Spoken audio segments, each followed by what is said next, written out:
আসসালামু আলাইকুম, বাংলা খাদ্যকে আপনাদের সবাইকে স্বাগতম। আমি এখন দাঁড়িয়ে আছি রাজধানী মস্কোতে, যা মস্কো বলা চলে না, মস্কো থেকে অলমোস্ট অনেক দূরেই, 40-45 কিলোমিটার দূরে হবে আর কি, মস্কো মেন সেন্টার থেকে। তো আমি যেখানে দাঁড়িয়ে আছি এর পাশে হচ্ছে শেরেমেতেভ ইন্টারন্যাশনাল এয়ারপোর্ট। এখানে দেখতেছেন এখানে একটা লেক আছে, আর লেকের যে বালিয়ারিটা আছে এটা হচ্ছে মিনি বিচ বলে। তো রাশিয়াতে কিন্তু মানে আমাদের বাংলাদেশে যেমন কক্সবাজার, পরে হচ্ছে এই বিশাল বড় বালিয়ারি বিচ, রাশিয়াতে কিন্তু এইভাবে বড় বড় বিচ নেই। এখানে অন্য কোথাও বালি নিয়ে আসে, এখানে জাস্ট আর্টিফিশিয়াল বিচ বানানো হয়েছে। কারণ রাশিয়াতে ওইভাবে কিন্তু সমুদ্র সৈকতের যে বাংলাদেশের মধ্যে বিশাল তটরেখা ওইভাবে কিন্তু নাই কিন্তু। তো এখানে কিন্তু সামার মানুষ এনজয় করে, এখানে গোসল করে, এই লেকে অনেকে এই বোট চালাইতেছে। এখানে কিন্তু মানুষ এই পাশে অনেক বারবিকিউ করার জায়গা আছে, জায়গাটা খুবই সুন্দর, সেই জন্য আমি আপনাদেরকে দেখাতে চাইলাম। তো যদি ব্যাক ক্যামেরা যাই তাহলে জায়গাটা আপনাদের সুন্দরভাবে দেখাতে পারবো, চলুন। তো প্রথমেই বলি, দেখুন সামনে যেটা দেখতেছেন এটা হচ্ছে একটা লেক, অনেক বড় একটা লেক। আর লেকের পাশে দেখা যাচ্ছে যে ব্রিজ আছে, একটু পরপর ট্রেন যাচ্ছে, আর এই পাশে এয়ারপোর্ট আছে। আর দেখুন এটা ন্যাচারাল কোনো বিচ না, এটা জাস্ট এখানে অন্য কোথাও বালি নিয়ে আসে এখানে রাখা হয়েছে। আর আজকে ওয়েদারটা একটু ঠান্ডা, সেই জন্য এখানে কোনো লোক নাই। তো এখানে রাশিয়াতে সামার বলে সামারের কোনো ঠিক ঠিকানা নাই, মানে ওয়েদারে কোনো বিশ্বাস নাই, এই রোদ, এই বৃষ্টি, এই গরম। তো এখানে সামার এখন আগস্ট মাস চলতেছে, তো সামার অলমোস্ট শেষ হয়ে যাবে আর কয়েকদিন পরে আর কি। তো অফিসিয়াল যে সামার এখানে রাশিয়া এখন ঠিক ঠিকানা নাই দেখুন। আর এখানে সব বারবিকিউ করার জায়গা আছে, যে এখন এসে সাঁতার কাটা নিষেধ, কারণ হচ্ছে পানিটা ভালোই ঠান্ডা। এখানে যেহেতু রেস্কিউ করার মতো কেউ নাই। দেখেন ওইদিকে অনেকে বোট চালাইতেছে, আর এই পাশে এক আঙ্কেল মাছ ধরতেছে, বড়শি পাচ্ছে দেখুন।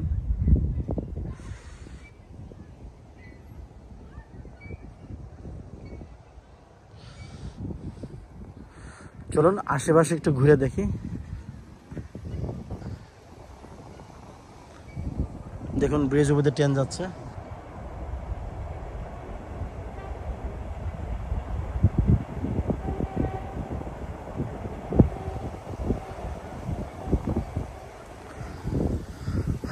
তো গাইস চলুন সামনের দিকে যাই, সামনে এই ঘুরে ঘুরে আপনাদেরকে দেখাই, তাহলে ভালো লাগবে।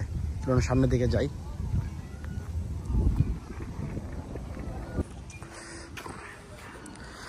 আর এই পাশে যে ঘরগুলো দেখতেছেন এগুলো জাস্ট বারবিকিউ করার জন্য, এখানে ঘরগুলো ভাড়া নিয়ে নির্দিষ্ট টাইমের জন্য বারবিকিউ করে। আর এখানে বারবিকিউ যদি কেউ করতে চায় তাকে রাত 11টার মধ্যে এখান থেকে চলে যেতে হবে, মানে বারবিকিউ বন্ধ করতে হবে। এখানে থাকতে পারবে কিন্তু বারবিকিউ যে গান বাজনা ড্যান্স এগুলো 11টার মধ্যে শেষ করতে হবে কিন্তু। আর এখানে সাঁতার কাটা নিষেধ, এখানে সিগন্যাল দেওয়া আছে। আরও আকাশে দেখা যাচ্ছে যে বিমান যাচ্ছে কিন্তু। এখানে দুজন বসে আছে কাপল।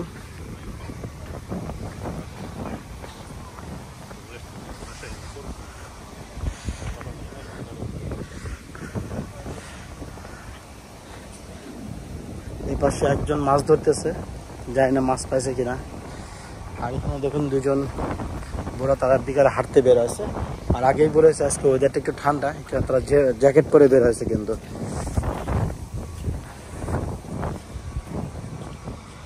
আর রাশিয়াতে 3টা জিনিসের একদমই বিশ্বাস নেই, একটা হচ্ছে ওয়েদার, একটা হচ্ছে গার্লস, একটা হচ্ছে রাশিয়ান মানি। তো এই 3টা জিনিস যে কোনো সময় কিন্তু পরিবর্তন হয়ে যায় কিন্তু।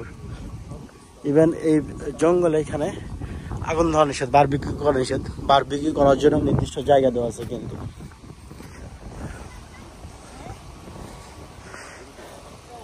এই মস্কো শহর দেখলে মনে হয়, বা মস্কো আশেপাশের যে জায়গাগুলো আছে দেখলে মনে হয় আল্লাহ তাআলা নিজ হাতে সাজিয়ে রাখছে কিন্তু। দেখেন পুরো ফ্যামিলি সহ সাইকেলিংয়ে বের হয়েছে।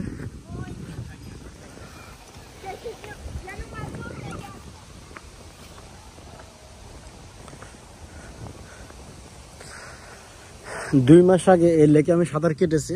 এই লেকের পানি খুবই ঘনত্ব খুবই বেশি, কারণ এখানে নিচে শ্যাওলা জমার কারণে পানি যে সাঁতার কাটতে একটু কষ্ট হয়, এবং পানির নিচে অনেক বেশি এই এক ধরনের গাছ আছে, তো এই গাছে পা লাগলে পাটা একটু আটকে যায়, তো এখানে সাঁতার কাটাটা একটু রিস্কি এই লেকে।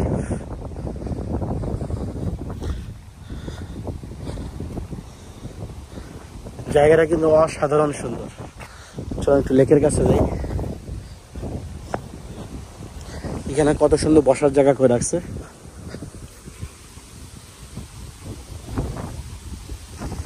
দেখুন কি ন্যাচারাল বাতাস।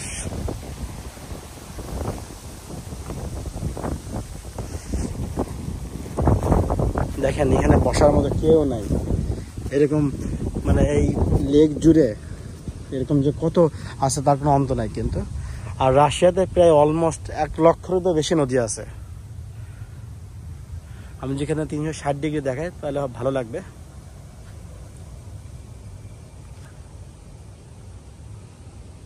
দেখুন, আর এই লেকের ওইদিকে অনেক পাখি দেখা যাচ্ছে, যেগুলো পাখি পানির উপরে আছে।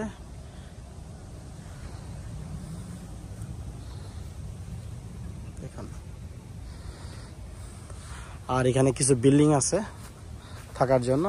আর এখান থেকে ট্রেন স্টেশন প্রায় 1100 মিটার দূরে, মানে 1 কিলো কাছাকাছি পাশে ট্রেন স্টেশন। তো মস্কোতে ট্রান্সপোর্টেশন যে ব্যবস্থাটা খুবই উন্নত। তো আপনি চাইলে এক জায়গায় তার এক জায়গায় খুব দ্রুত কানেক্ট হতে পারবেন। তো এই ব্যাপারগুলোর জন্য অনেকেই মস্কো শহরে আশেপাশে থাকে, যেগুলোতে ভাড়া কম, তো মানুষ একটু পর পরে ট্রেন পাচ্ছে, মেট্রো পাচ্ছে, পরে বাস তো আছেই। তো এই জন্য অনেকে দূর দূরান্ত থাকে, সমস্যা হয় না। একদম নিরিবিলি পরিবেশ, কোনো হাউকাউ নাই, কোনো ঝামেলা নাই, একদমই নিরিবিলি পরিবেশ, সিমসাম।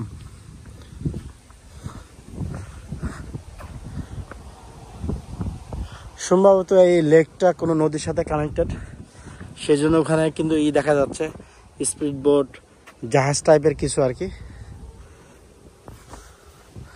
ইয়ট দেখা যাচ্ছে।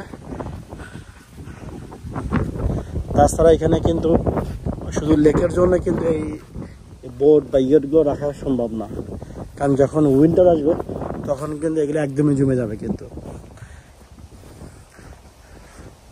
আপনি উইন্টারে এই লেকের উপর দিয়ে আপনি গাড়ি চালাতে পারবেন, চাইলে বিমানও ল্যান্ড করাতে পারবেন, এমন অবস্থা শক্ত হয়ে যায়।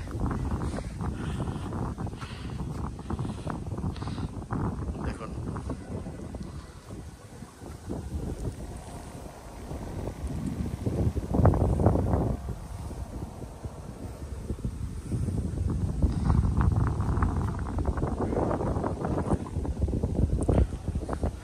একটু পরপর সাইনবোর্ডে কিন্তু দিয়ে রাখছে এখানে সাঁতার কাটা নিষেধ, কারণ এখানে সাঁতার কাটা সত্যি বিপজ্জনক, কারণ পানির যে ঘনত্বটা খুবই বেশি।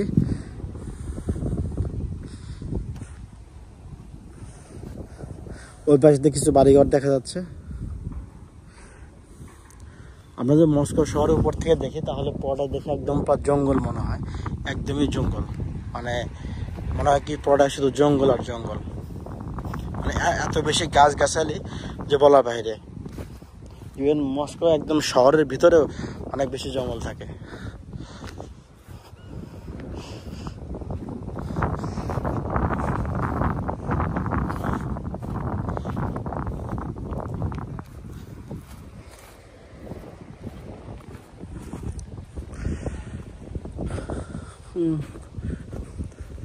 আশেপাশে তেমন একটা বসতি নাই। এই পাশে একটা বড় খেলার মাঠ আছে, ফুটবল খেলার মাঠ।